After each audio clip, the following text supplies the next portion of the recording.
وجه ميعاد مطبخنا ومعانا الجميله ناديه الجوهري منورانا النهارده. اهلا بيكي يا نادله. اهلا بحضرتك يا نورانا. اهلا بحضرتك. ازيك يا ناديه؟ الحمد لله نورتينا وعاملين حاجات جامده جدا يا سهير. عندك صفحه يا ناديه؟ اسمها دونز ليشس. صعبه شويه. دون ديليشيس. دونز ليشس. انا اسمي بيقولوا لي دونز فسميتها دونز. ده اسم الدلع بتاعك. دونز دلع ناديه. واكيد هي ممتعه وجذابه زي الاكلات اللي انت عاملاها ان شاء الله. ان شاء الله حبيبتي. هنبدا. انت عامله لنا مكرونه قواقع محشيه سبانخ وجبنه بيضه من المشهوره دي وبصوص المارينار. مظبوط. وشريمب بامبو وحاجه حلوه فرنساوي. هنبدا بقى بالباستا. المكرونه دلوقتي هنبدا بيها. هي دي مكرونه هنا للقواقع اللي هي الشيلز بنحشيها. هنعمل حشوه حلوه قوي. وهنحط بقى في تحت خالص اللاير الاولانيه في الطاجن بتاعنا الصوص اللي هو المارينارا، وبعد كده فوقيه الباستا المحشيه دي. طيب. وعليها بقى وانت عايزه نار ولعه؟ نولع. خلاص عايزه تولعي دي. ايوه تمام. خلاص هنحط والثانيه اولعها لك. خلاص تمام. عارفه كمان الزراير خلاص. ذاكرت. طيب يلا هتشتغلي هنا، انا هروح هناك. خلاص هنا المقادير. تجيش ورايا يا ناديه بقى. المقادير بتاعت الصوص بتاع المارينارا بتاعتنا معانا هنا اللي هي الطماطم المعلبه، او لو مش عندنا عادي ممكن طماطم فريش. طماطم فريش عاديه بس نشيل القشره بتاعتها. اوكي. نعمل لها كل كاسيه كده، ننزلها في ميه مغليه ونشيلها. ايوه بالظبط كده. هنحطها هنا وهنحط معاها دي بصله سليمه. يعني هو صوص المارينارا ده بيبقى عباره عن ايه؟ بصلايه كده سليمه بنحطها عشان بس تطلع النكهات، بس مش هنفرمها حلو جدا مع الصوص. هنحطها كده و المفروض نحط معاها فصوص توم. فصوص توم سليمه بس عادي جدا، يعني لو مش متاح بنحط ايه كله سليم. التوم سليم وتفضلي وتفضلي البصله سليمه. أيوة. الحاجات دي كلها بتنزل بقى النكهات بتاعتها في وبتشيليها بقى ما تجيش في بق حد. هشيل. لا هو انا بس بشيل. لا هتتضرب بالبلندر. لا بالماشر دي اللي هي المهرسه دي. هنضرب ده كله بس هنشيل البصله. بس كده. هنحط بقى عليهم دلوقتي هنحط ده كمون. احنا عايزين ملح وفلفل. ملح وفلفل. دي ملح وفلفل. تمام. هنحط بس شويه ملح صغيرين كده. ما يبانش عليكي متجوزه يا ناديه. يعني انا بقول معانا البنوته النهارده بتقولي ده انا عندي ولد وبنت كمان. في اساميهم ايه؟ لارا وعمر. لارا وعمر. جوزك ما شاء الله ربنا يخليك. صلاح. يا صلاح الوساده الخاليه عبد الحليم حافظ. صلاح وناديه بالظبط. الوساده الخاليه من زمان. بس كده هنديهم تقليبه صغيره وهنغطي بقى يعني نحط دي. عايزين بقى نغطيها وبس كده.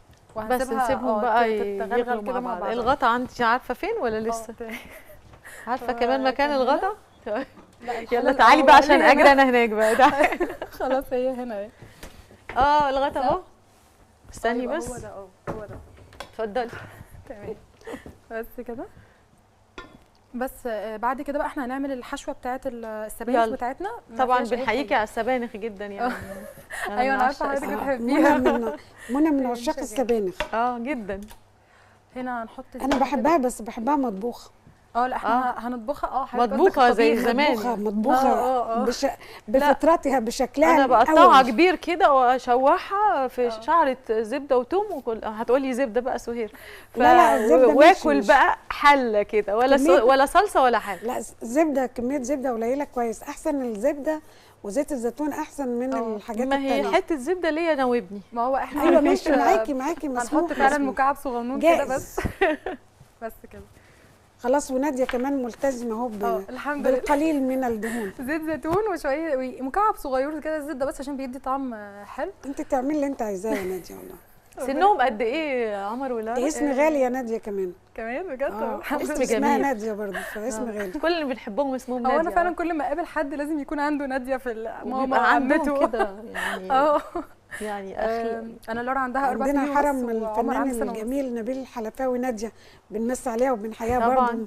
يعني واضح ان كل اللي اسمهم ناديه. وناديه مامه احمد السقا. طبعا هو مسمي على اسم مامته باين تقريبا كمان. بنحييها والله بحبها قوي. انا مدام بنمس عليها وربنا يديها الصحه يعني. يا رب. احنا هنا حطينا زيت الزيتون والزبده وحطينا عليهم بصل مفروم. وهنحط برده سنه توم كده صغننه عشان تدي طعم حلو مع السبانخ. تمام. وبس هنشوحهم كده مع بعض. والله توم بس كمان من غير بصل بيبقى حلو، بس اذا كانت الطريقه كده هنحترمها جدا. ناديه انت واخده بالك انت مولعه انهي عين؟ اعتقد مولعين الاثنين يا سوسو. ولا بس دي هنسيبها شغاله عشان نحط عليها بس دلوقتي. تمام. ناديه انت دراستك ايه في الاول؟ انا دكتوره اسنان.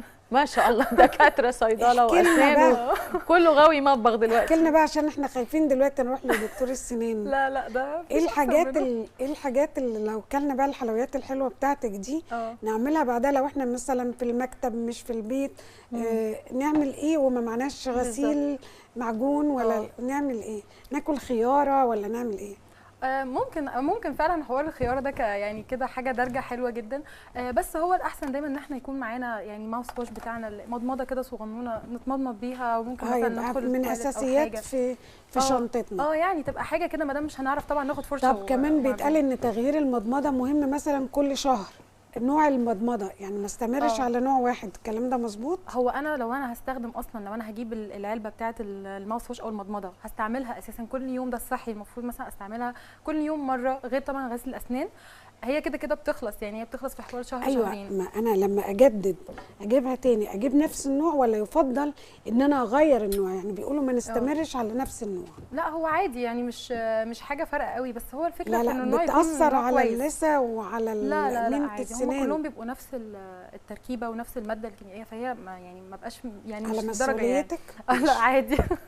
بس المهم يكون نوع كويس، يعني في انواع في السوق بتبقى كويسه قوي معروفه يعني. في انواع مهمه دلوقتي لازم تبقى معانا عشان الغرغره عشان الكورونا، فلازم في نفس الوقت انت بتقضي على اي بكتيريا. أيوة في انا هنا هحط بس شويه فلفل الوان كده، الاحمر والاصفر. الله. ندي كده، دي مش سبانخ عاديه بقى، لا دي حشوه حلوه جدا جدا. حشوه حلوه، يعني اكتر حد بيحبها الاطفال عندي. يعني انا يعني بستغرب فعلا انه الناس بتحبش السبانخ وكده، بس لو فعلا حطينا فيها نكهات وعملنا فيها طبق لونه حلو ياكل. جداً طبعا جدا.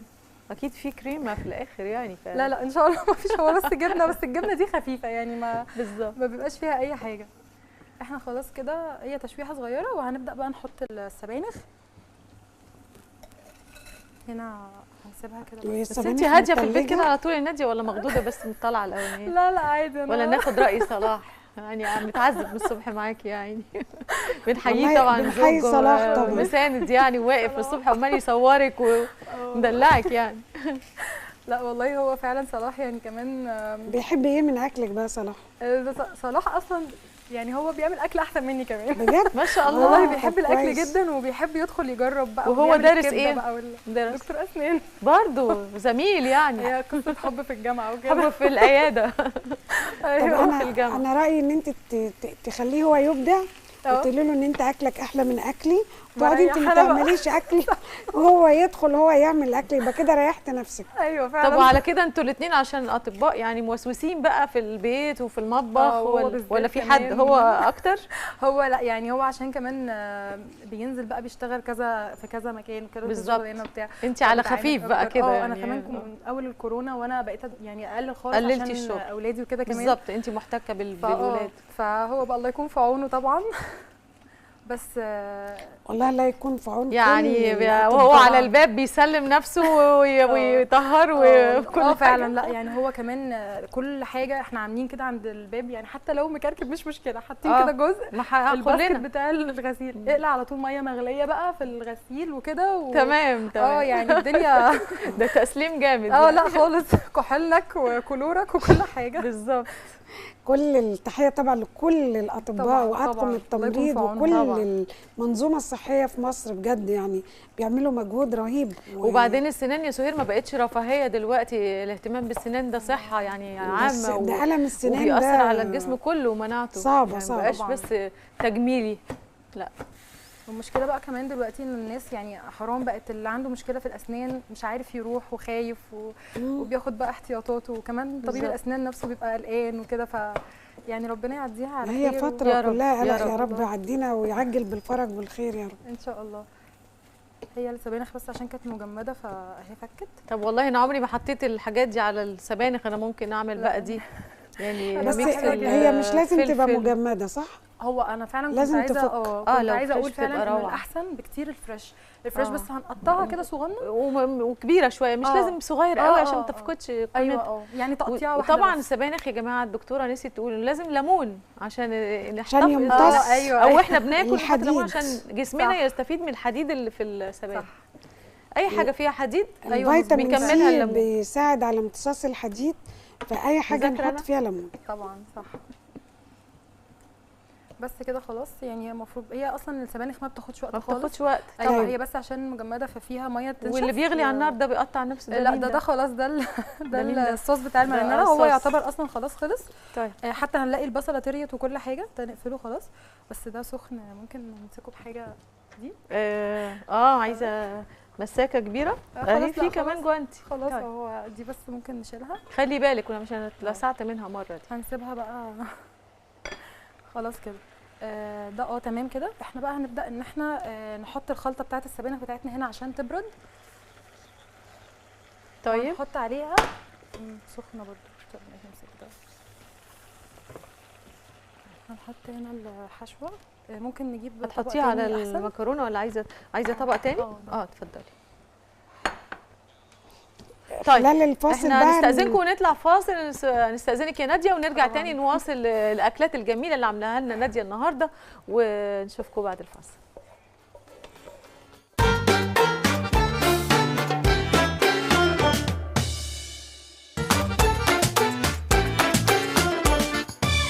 ورجعنا نواصل مطبخنا ومعانا ضيفتنا نادية الجوهري. نادية قبل الفاصل او في الفاصل جهزت القالب ده. عملنا القالب عشان هنعمل الحلو بتاعنا دلوقتي بعد ده. فبتحضره بسكر باودر او زبده وبعدين سكر باودر عشان يبقى كراميل من تحت. يدي كده. طب هنا بقى السبانخ. هنا دي السبانخ خلصت معانا اهي. نحط عليها معلقه من الجبنه الفته لان هي اصل الطبخه كده. هي الجبنه الفته دي اصلا ما بقاش فيها ملح كتير ولا اي حاجه. فبيبقى طعمها حلو كمان مع السبانخ فعلا.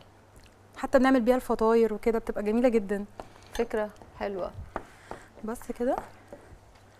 وبس انا هقلبها وهحط برده كده معلقه كده من الموتزاريلا عشان برده تدي طعم حلو. حطي ما تخليش نفسك في حاجه يا ناديه. جبن حلوه كده في السبانخ. تبقى جميله قوي الصراحه. يعني تعبنا كل ده نحليها بقى. وهنحط برضو شويه كده من الموتزاريلا. سهير بتبصيلي. لا خالص براحتها. ناديه تعمل اللي عايزاه. اعملي اللي انت عايزاه. لا حاجه اصول الطبخه تتعمل تتعمل على اصولها. وبعد كده ممكن نبدل كل حاجه باللايت. ما هي فيها نشويات، فخلينا نتبسط بمكرونه مكرونه. الطبخه تتعمل كويس عشان ياكلها. بالظبط. بس كده احنا دلوقتي بقى هنحشي هنحط الاول. طيب انا البس هنا الاول، بعد كده هنجيب البايركس بتاعنا ده. تمام. هو ده اللي هنعمل فيه. انا هنا بتدهنيه ولا حاجه ولا خلاص؟ لا انا بقى الصلصه اللي انت مفيش. انا هنا بس دي كانت الطماطم طبعا لسه فيها قطع. ولو في توم صحيح او في اي حاجه بنهرسها بس كده. احنا شلنا البصلايه خلاص. خدنا اللي احنا عايزينه منها. صح. بس كده دي خلاص كده. هنحط بقى حلو الصوص الاحمر ده. بيبقى جميل قوي وطعم الريحان فيه كمان حلو قوي مع الزعتر. طماطم وريحان وبصلايه وتوم فصوص. لا هو احلى حاجه انها طماطم فريش ومقشره. برافو عليك. بتفرق برضو في الطعم واللون. بكتير. بس كده طبقه صغننه. هي كمان الحاجه كلها هتنزل بقى نكهات وميه مع بعض. يعني هي مش هنحط اي شوربه ولا اي مرقه ولا اي حاجه. ماشي. هنلبس دلوقتي بقى الجلافز عشان هنحشيها. عايزه معلقه صغيره بقى ولا دي بتاعه الايس كريم دي عشان كده؟ لا يعني ممكن معلقه صغيره كده او عادي معلقه كبيره. في معلقه هنا عاديه. خلاص هنجيب ده. هنجيب كده الواحده عايزه صبر برضو. دكتوره برضو قاعده تمسك سنه بس يعني حاجه بسيطه كده. هي حشوه بسيطه بس في كل واحده. وهنرصها بقى كده في البايركس جنب بعض او على حسب شكل البايركس بقى، بيضاوي يعني. المهم يبقى شكلها لطيف كده يعني. دي بتبقى حلوه قوي في العزومات يعني كده تجديد. طبعا جميله. وبتحطي حاجه على الوش تاني؟ هنحط بقى باقي الصوص. انا ما حطيتش كل الصوص. يعني هتحطي صوص احمر تاني على الوش. وهنرص دي لما تطلع حلوه. صوص واحمر وبعدين جبن تاني اللي هي عامله بقى اللون الجراتان الجميل ده كده. شايفه يا سوسو؟ روعه. فاكراها؟ فاكره الحاجات دي؟ لا هو انا الحقيقه ما عصرتش الحاجات دي بس شكلها حلو. يعني من اول ما عملت المقاطعه للاكلات الحلوه دي، فانا ما كانتش دي ما شفتهاش. هي دي اصل مستجد الاكله. هي بس دي اصلها ولا هي عجينه ريفيولي دي؟ لا هي دي كده، هي في ريفيولي بالسبانخ. الباستا شيلز دي يعني هي معروفه كده، بتبقى الشيلز كبيره غير الشيلز الصغيره بتاعت المكرونه اللي عارفينها دي، بتبقى كبيره عشان ممكن نحط فيها حشوات مختلفه. بس يعني طبعا الحشوه دي ممكن نعمل لطيفة. حشو جمبري فيها ممكن. الله اي حاجه بتليق مع الباستا. ممكن كمان اللحمه المفرومه، لحمه مفرومه بولونيز، وبالتونه بتبقى تحفه جدا طبعا. والتونه نعمل لها بقى تتبيله حلوه كده. انا اكلت في باريس مكرونه فرن وعلى وشها سبانخ وصمام. الله طبعا. او تونه ودي تتحشي سمون برضه. ايوه طبعا. اصلا هو فعلا مع السبانخ السمون ده بيبقى جميل جدا بيبقى جميل. فيظهر دايما بيعملوها في الباستا. ده بيتاكل كده ساندوتش يعني، توست كده نحط سبانخ شويه بيبي سبانخ ينفع نضيف لها بقى افوكادو كمان؟ وينفع طبعا.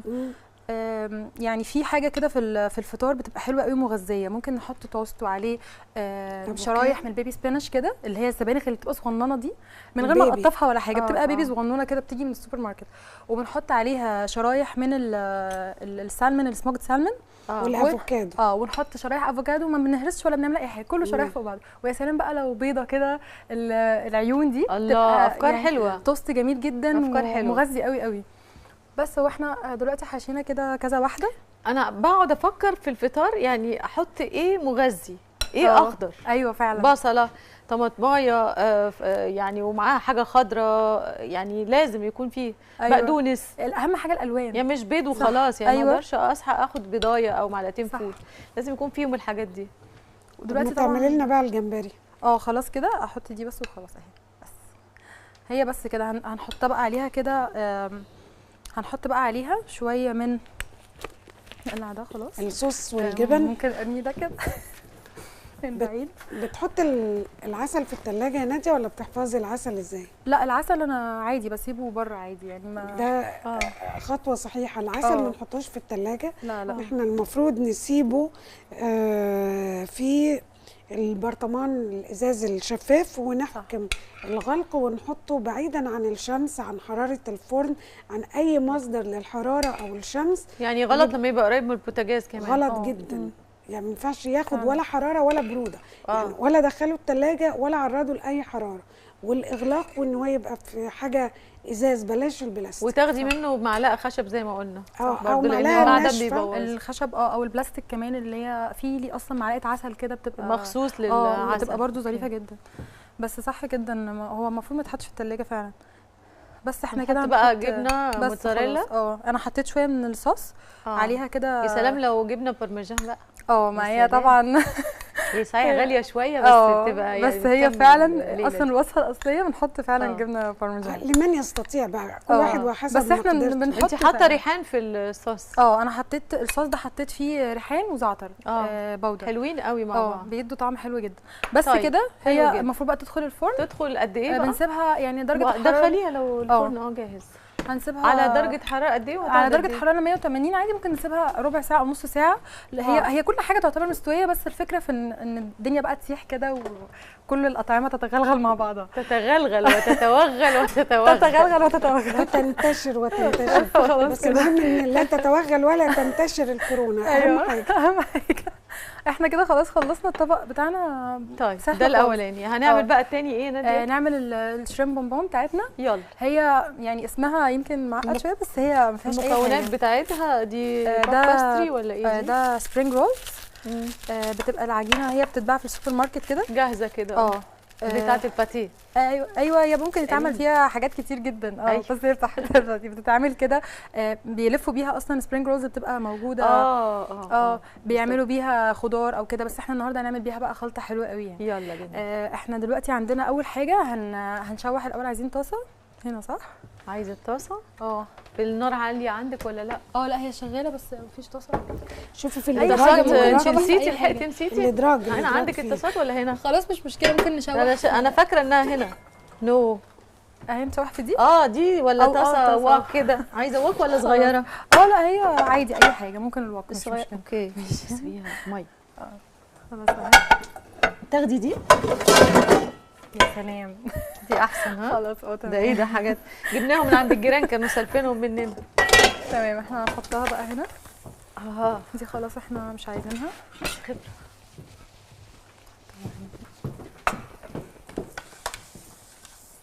دي ميه خلاص. احنا هنا نعمل بقى اول حاجه هنشوح الجمبري، يعني هنشوح الحشوه بتاعتنا. هي شريمب بونبون، يعني السبرينج رولز محشيه بالجمبري على شكل البونبون. وهنعملها كده على شكل بونبونيه كده او حاجات طويله، حاجات حلوه قوي. حاجات بتبقى حطي زيت الاول ولا فين زيت زيتون؟ ده زيت زيتون ملخومه ليه صراحه، قاعد يبص عليكي ولخمك. هنحط بس نقطه زيت زيتون، دي مش نقطه، دي كتير نزلت. تمام. هنحط بس هنا جيب معلقه. انتوا جايين لنا من بعيد يا ناديه؟ من الرحاب. يا عيني انا جايه سفر يا حبيبتي. زبده بس واحده هي بس. ماشي. بس واحده بس صغيره. هي عشان الزبده بتبقى حلوه قوي مع الجمبري، يعني طبعا طعمها حلو. بس احنا قبل ما نحط الجمبري هنحط الجزر. عارفين الناس بتتعب قد ايه عشان تيجي مشوار زي ده ساعتين، وبيجوا قبل الهوا خالص عشان يعملوا الاكله ويصوروها ويحضروها وتشوفوها بتتعمل مرتين، يعني مره قبل الهوا ومره على الهوا. فمشكورين جدا والله، يعني ضيوفنا الجمال اللي بينورونا. تسلمي يا ناديه. لا بجد ده شرف ليا والله ان اكون مع حضرتك. انت استاذه منى واستاذه سهير، وطبعا تحيه كبيره استاذه مفيده، كان نفسي اشوفها جدا. اكيد. الف سلامه عليكي يا مفيده، تيجي بالسلامه على حضرتك. بشوحي الجزر هشوحه بس شويه كده عشان يدي طعم ولون حلو، وبعد كده هنحط عليه بقى شويه توم عشان الجمبري برضو حلو. التوم مشترك في كل حاجه. يحب التوم ويحب الزبده. جدا. يعني في اكله بس كده حد مستعجل، توم وزبده كزبره وجمبري، خلاص كده بقت حلوه قوي. بس احنا بقى نعمل خلطه كده لطيفه شويه. كزبره خضراء. طب حلو قوي. بتتحط كده على الوش، بس احنا مش هنعملها دلوقتي. انا بقول يعني انه ممكن نعمل حاجات سريعه. اعلي بقى الزيت ده اللي هنحمر فيه الحاجات. بس لسه هنلفها. انا هنا دلوقتي حطيت اهو. هنحط بقى دلوقتي الجمبري.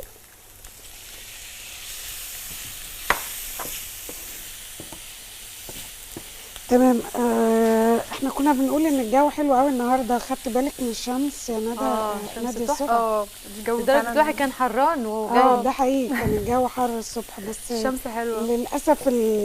وزاره البيئه قالت انه خلال يومي الاربعاء والخميس اللي جايين دول هتنشط رياح، وهيكون في رمال واتربه، وهتبدا بالتدريج لمحافظات الوجه البحري والقاهره البحري. يعني الناس اللي عندها ازمات كمان صدريه وعندهم حساسيه، خلوا بالكم طبعا. ان شاء الله كويس انك قلتي. الناس اللي عندهم الحاجات الصدريه دي او اي مشاكل في الحساسيه ما ينزلوش الاربعاء والخميس، لان الجو على حسب ما وزاره البيئه بتقول مش احسن حاجه، بالعكس هيبقى صعب جدا. ننتبه. وانتي بتتكلمي ناديه بتخمنا، حطيتي ايه؟ انا حطيت بس شويه توابل كده، ملح وفلفل ملح وفلفل وبابريكا وكمون وبصل وتوم باودر. وكمون عشان بس ما نحسش باي طعم مختلف مثلا من الجمبري. وبصل باودر برضو. هو البصل الباودر لسه هنحطه ده بس كده. في بصل في الموضوع؟ طيب بصل باودر، مفيش بصل عادي. وكمون عشان برضو الزفاره طعم حلو. الطعم بتاع الجمبري ما يبقاش ظاهر. الحاجات دي اصلا بتديله طعم حلو قوي. يعني الجمبري لازم يكون صغير كده. هو يستحسن يعني كمان في عشان الحشو. لو كبير يتقطع. ايوه، هو عشان هو متوسط فانا قطعته 3 حتت، يعني مسكت الواحده قطعتها 3 حتت عشان هنحشيها في واقتصادي على فكره القصه دي اقتصادي. يعني ممكن اصلا نجيب الجمبري الصغير خالص ده. طبعا هيبقى ما نقطعوش ولا لكن احنا انتاج سخي، فكانت كبيره وهي قطعتها عشان تبقى عارفين. انتاج. انا هنا هحط بصل اخضر، بيدي برضو طعم حلو قوي. البصل الاخضر حلو قوي، وحلو للمناعه كمان. كده المناعه كامله بقى، ومضادات اكسده. توم بصل اخضر وبصل عادي، ويعني ريحته اصلا طلعت. الريحه طلعت بتاعت الكمون. وبس كده خلاص.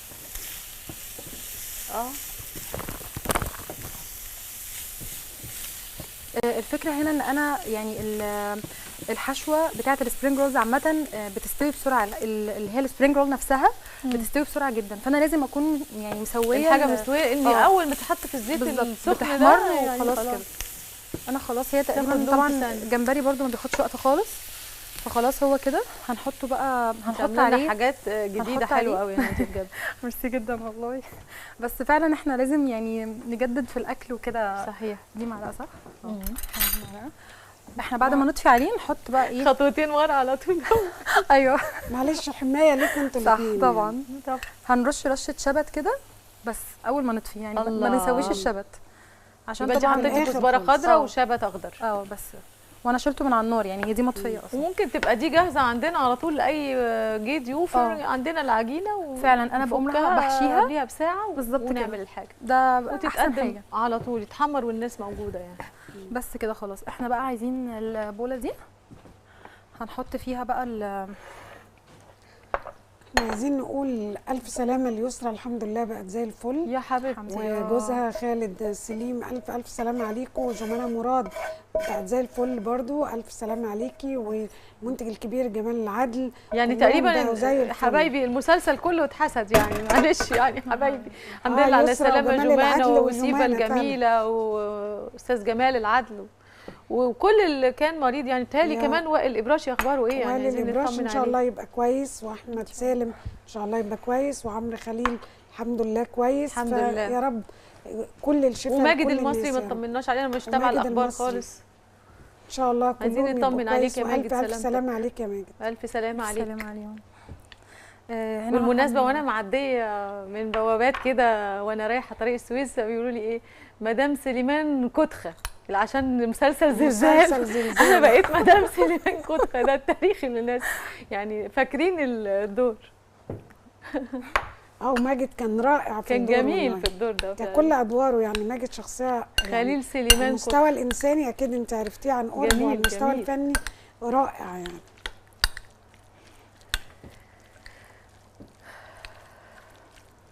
انا حطيت بعد ما طلعته خلاص يعني هو لسه سخن، بس هنحطه في بوله تانية عشان الجبن ما تلزقش في الطاسه.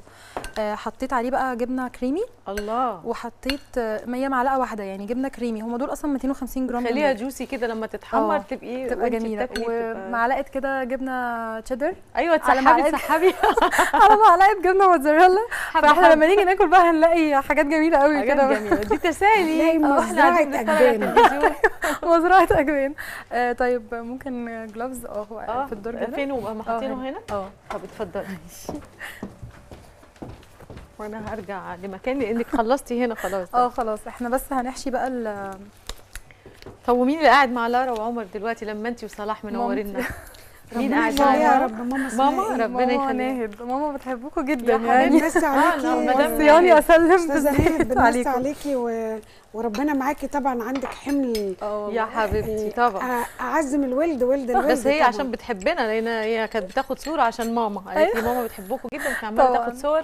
حضرتك ربنا يخليكي ليهم مدام ناديه. مدام ناهد وناديه في عمرها وصحتها يا رب. ربنا يخليها. انتوا لازم نون يعني. انا مش عارفه ناديه وناهد اخويا احمد بس يعني عادي. ربنا يخليك. لا بابا بنحبه بقى في النون. بابا الله يرحمه كان بيحب كل الاسماء القديمه كمان قوي بالذات، عشان كده مركز بقى. طيب احنا خلاص انا لفتها كده اهي. دي كده بونبونيه خلاص. بنقفلها ازاي بقى؟ وده بقى المفروض الخيط ده ممكن بقى بورق الشبت. في ناس بيعملوا بورق الشبت. فعلا دي فكره حلوه جدا. بيبقى جامد شويه الصوت بتاعته. بس انا بتهيألي الخيط هو عشان تحمر بيه صح؟ ما هو الخيط هو اللي بتضمني ان هو ما يفتحش بالظبط. وكمان عشان لما احمره فعلا صح ما يتحرقش يعني. ممكن اللي برضو الخضره تتحرق شويه طبعا. لما يطلع بقى نروح لافينه بقى بالرباط الاخضر الحلو صح ده. ايوه صح، هي فعلا بتتقدم كده. نفك الخيط ونحط. في عجينه خضراء بالسبانخ، ممكن نجيب العجينه الخضراء طبعا بتبقى جميله قوي. انا يعني بربطها بس ربطايه صغيره، ما هي كده كده اتلمت. لما هتتقلي في الزيت هتفضل محافظه على شكلها في الزيت. وهنحطها في الزيت. ولما نطلعها من الزيت طبعا على ورق بقى مطبخ هنشيل الخيط ده طبعا عشان في التقديم. هنشيله. اوعي تنسي الخيط فيها طلاق دي. هنحطها صح ولا ايه؟ واحده بتقدم ممبار لجوزها بالخيوط والحمام بالخيوط والتوث بيكس. كل يا حبيبي على المستشفى عادل. صلاح بيضحك ليه، شكلها حصلت معاه مثلا. ودي لفه ثانيه، هنلف لفه ثانيه بقى رول عاديه بس هنعملها بونبوني كده. ده شكل تاني هو اللي احنا انت مقدماه على دي هتبقى كده. هما الاثنين بونبونيتين كده يعني، بس اشكال مختلفه. الحاجه الثانيه سور اللي بنحط فيها خيوط ممبار والحمام. بس خلاص التوث بيكس بقى بقت الناس بتقفل بيها يعني. لو والفراخ المحشيه وتلاقي طلعت في بقك كده. والبصل انا لما بحشي البصل بحط هنحطها كده الخشب كده. الله. بتشيليه يا سوسو ولا بتسيبيه؟ لا لا بسيبه، ما اصله بيبقى واضح باين. باين يبقى كويس. البصل. انا طفيت النار دي ولا عايزاها هنا؟ لا لا خلاص، احنا مش هنحتاج النار تاني. احنا خلاص دلوقتي هنقفل دي كده بس عشان نشوف شكلها. فهتبقى بونبونيه كده من الجنبين، شكلها كيوت خالص. بس كده. انتي فين؟ اهي. كنا عايزين ليسي النهارده يغني لها بونبونيه. بونبونيه ليه ليسي حضرتك موجوده؟ ايوه لا يا نهار ابيض، بنمسي على ليسي طبعا، بس انت موجوده. ده بعت لي اغنيه جديده حلوه قوي، عامل اغنيه جديده جميله. مبروك يا ليسي والله. طب اديله بقى بونبونيه. لا يعني ان شاء الله. بس كده. ما شفتيهوش بقى؟ اصل هو جه وانا مش هنا. هو بقى في الاستوديو كان معايا بالصدفه وانا بعمل الالبوم اللي فات، فقال لي قعد يغني لي اغاني الاصدقاء، حافظ الحدود ومع الايام وبتاع. نجيبه لك بقى الليسي يغني بقى حاجات عمار الشريعي. شوفي عامله ازاي، هو صوته جميل. طب ما تفكرينا بعمار الشريعي. جميل الليسي. قولي لنا حاجه بقى. خلاص يا سوسو بقى، بس كده. منى بخيله يا جماعه. مش انا غنيت لك نفسي انا من 3 أسابيع؟ فاكره ولا لا؟ نفسي انا تغني لي حاجه ثانيه. احنا خلاص كده. احنا الاجازه ايه؟ خميس وجمعه؟ يوم الخميس. ان شاء الله. خلاص احنا قليناها. هي دي شكلها طبعا، هي في واحده اول ما اتحطت في الزيت عشان الزيت كان سخن قوي، بس دي شكلها اول جريمه تحصل اهي يا صلاح. خلي بالك في غرامه دي هي دي اللي هي طبعا بتخبي الجرايم دي على طول. طيب فاضل لنا بقى ايه؟ خلاص احنا بس الحاجه الحلوه. الحلو ده. الحلو بقى اسمه ايه بقى؟ اسمه كلافوتي. كلافوتي ده كلافوتي ده حلوه حاجه فرنساوي. مفيش اسهل منها. طب يلا وجميله قوي. خلاص تمام. احنا هنا نشيل ده. هنحتاج بس بوله كانت هنا. فاكره الدرج الثاني كان فيه صح بايبس كتير. انا حفظت اهو. والثالث فيه الطاسات. ودي المقادير معانا. بالظبط، سهير حفظت كمان مقادير الكلافوتي الفرنساوي. زبده قد ايه زبده؟ معلقه واحده بس، معلقه كبيره زبده وكوبايه لبن. ايوه. نص دقيق ونص سكر ونص دقيق وفانيلا. وكم 3 بيضات وشوكولاته قطع كده شيبس. ونص كوبايه دقيق. نص كوبايه دقيق ونص كوبايه وسكر عادي ورشه ملح وفراوله. الحلوه دي اصلا ممكن نحط فيها اي فاكهه بنحبها. كريز، فراوله لوحدها. تحمل اي حاجه بتحط اي حاجه. هي كلها يعني هي حتى بتقب كده. ممكن طبعا اي فاكهه. يلا تمام. احنا دلوقتي هنحط احنا خلاص فاضل على رمضان يا جماعه شهرين. احنا بدأنا رجب. كل سنه وانتم طيبين. يعني 60 يوم ولا 3 شهور ولا كام؟ كل سنه وانتم طيبين. شهر 4 خلاص. شهر ابريل بتجري بسرعه. بالظبط. يا رب بلغنا رمضان لا فاقدين ولا مفقودين يا رب، ويعجل بالفرج والخير يا رب ان شاء الله.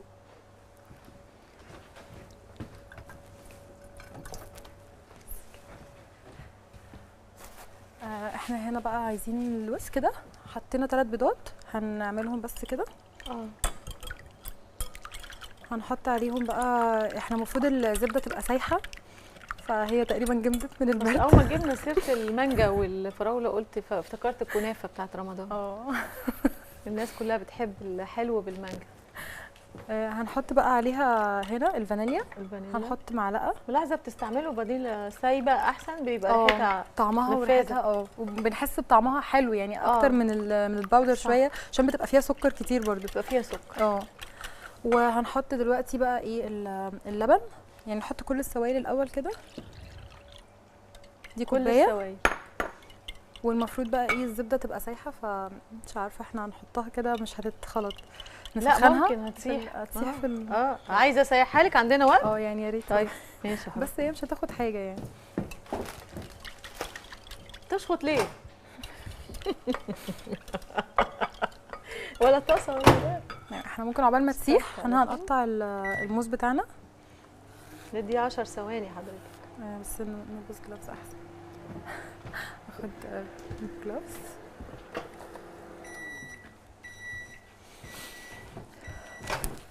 دي ساحت في ال10 ثواني. ما هي مش هتاخد حاجه خالص. طيب فاحنا في مساكه اللي هي الصغيره نقطع. لا انت حافظ كل حاجه.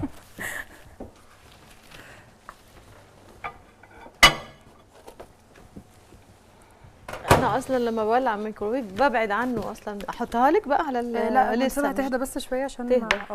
لان هي سخنت قوي، بس هي كويسه. احنا نقطع الموز بس عقبال ما هي تهدى وخلاص، عشان نحط كله كمان غير الفراوله. ما احنا هنحط موز وفراوله مع بعض ومعها الشوكليت شيبس. حلو. بس نقطع بقى الموز كده صغير كده، ونرجع تاني نقسمه بقى نصين عشان ما يبقاش كبير في القالب. انتي صوتك واطي على طول في البيت. انا بقول لصلاح في الفصل يقول لي بجد مش تمثيل ولا حاجه. لا على كل حال الصوت الواطي مهم دلوقتي في الكورونا، بس عشان الصوت العالي بينقل الفيروس. طبعا غير كده ان كمان بتتخانقي بالصوت الواطي ده الجميل ده. لا هو انا بس صوتي ما بيعلاش مع ولادي بس. بتعصبي مع مجننني بس والله. وبتعلي صوتك عليهم كده وام شديده ولا لا يعني طيبه كده طيبه شويه بس برضه يعني بوصل لمرحله في ادوات وبتاع بتستخدم. لا لسه الكلام ده كان ايام زمان. ايامنا احنا بقى طيب احنا عامله معانا بكل حاجه. معلقه زبده. تمام يلا احنا قدامنا 3 دقايق. اعملي لنا واحده كده، ممكن شكل واحده كده من الحلو ده معلقه واحده بس كفايه. بس كده الحلو ده اهو ورا اهو. محتاجه ايه؟ لا مش عايزه اطلعها دلوقتي. اوكي ولا اطلعها احنا بس لسه هنحط الدقيق اهو. نطلع شكلها برضو نطلع ونشوف وهي بتعمل. بالظبط. احط الحلو قدامك يا سوسو. لا ما هو انا يعني عامله اضراب للاسف.